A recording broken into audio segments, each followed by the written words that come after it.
Hey everybody.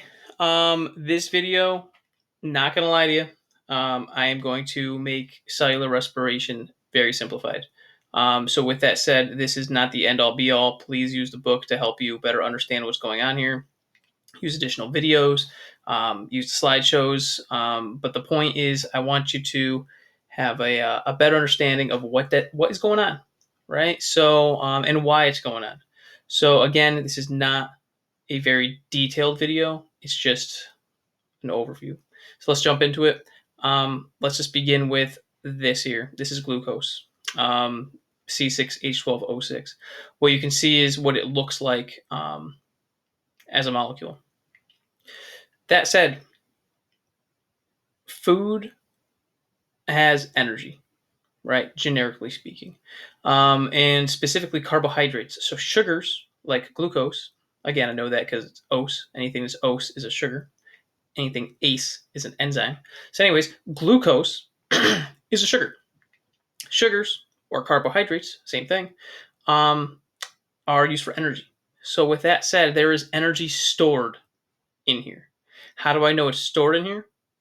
Because why else would I eat it? Right? So, I eat food because it has stored energy. I know it's stored because I want to take that energy out and use it in me. So, how do I do that? The only way to do that is to first ask yourself, where is the energy? Right? If you're gonna go dig holes for gold, right? You're trying to mine for some gold, or we go down to the river and try to sift out some gold. You have to know. You have to ask yourself the first question: where do I find it? Right? You don't just go in your backyard and start digging, right? So with that said, we have to look at this molecule. Where is their energy? As you can probably already read, if you read ahead, carbon is not energy. Hydrogen is not energy, and oxygen is not energy. So what the heck's going on here? If you look between all these things, you're going to see lines. These lines are the bonds that keep them together. These bonds are where the energy is going to be stored in these molecules. So, in other words, at the end of the day, I don't need carbon, I don't need oxygen, and I don't need hydrogen. I don't need them. What I want and what I need is what's in these bonds. I got to dig into these bonds and take out the gold that is my energy. So, let's take a look at that. We got to break these bonds. You break the bonds, you get a little bit of energy out of it. Here's the deal though. If I am going to break the bonds, it's going to require energy. Oh, the irony.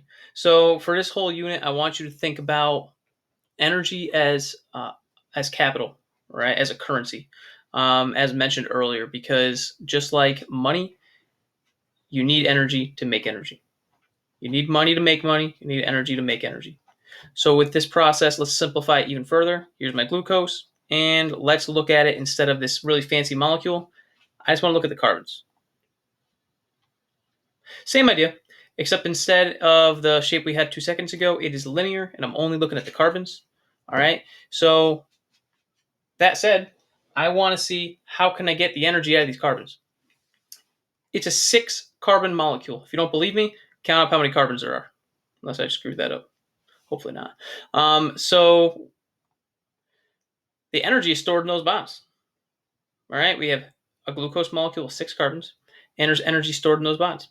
So first, we got to break these bonds. All right, step 1 is called glycolysis.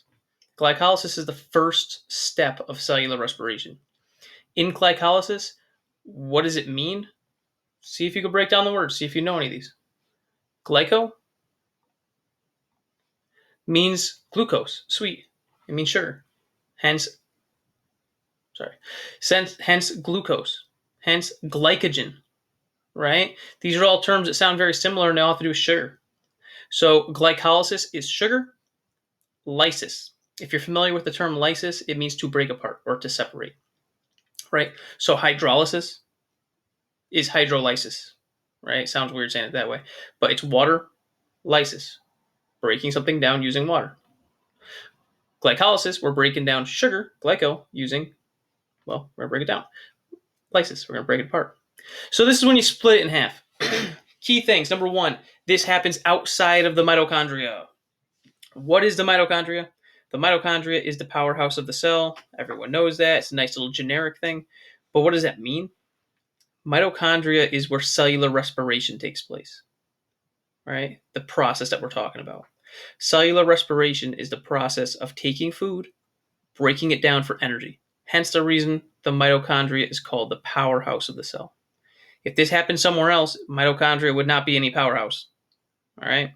So with that said, if glycolysis happens outside of the mitochondria, number one, is that cellular respiration, right? And number two, is it going to be powerful? Because last I checked, we just said the mitochondria is the powerhouse of the cell, and this isn't happening in there. So that said, glycolysis is a process outside of the mitochondria, okay? Meaning it does not necessarily have to be cellular respiration. We'll talk about fermentation later and how fermentation is glycolysis over and over again. Hint, hint. But in cellular respiration, this is the first step. It happens outside of the mitochondria, and because it's outside the mitochondria, there is no oxygen. Okay? Meaning there's no respiration in cellular respiration yet. All right? This is what the process looks like in a very generic, general term. You have your 6-carbon molecule, and bam, we cut it in half. Now we have 2 3-carbon molecules. If you don't believe me, what's 6 divided by 2? 3. You have 2 3-carbon molecules now. We give these a fancy name. They're called pyruvate. All right. In this process, you're going to use 2 ATP and gain 4. So at the end of the day, you gained 4 ATP. Let's turn it into dollars. You start off with $2. You put it into a lottery ticket, known as the glycolysis lottery ticket. Except this lottery ticket's kind of skewed because no matter what, whenever you put $2 in, you always get $4 back. So there's 2 kinds of people in the world: those who lie to themselves and those who are honest with themselves. If you put $2 in and get 4 back, how many dollars did you gain? You gained $2. All right, you have a net gain of 2. You spent 2 to get 4, so you gained 2. If you think you gained 4, then reevaluate. The bottom line is you have to invest a little bit of energy, ATP, and you gain a lot of energy, double it. It's not that much. We can get more. All right, so we're going to take that ATP and use it again in the next step. Not only that, but you're also going to get these little energy carriers, NADH and FADH, which we're going to talk about in a bit. Their role is similar to ATP. They're going to help us with the next few functions. Once you have these 2 pyruvate molecules, once again, yep, cool new name, we can move into the mitochondria. All right. In the mitochondria, we move into another step. All right. And this next step is going to require oxygen, the respiration in cellular respiration.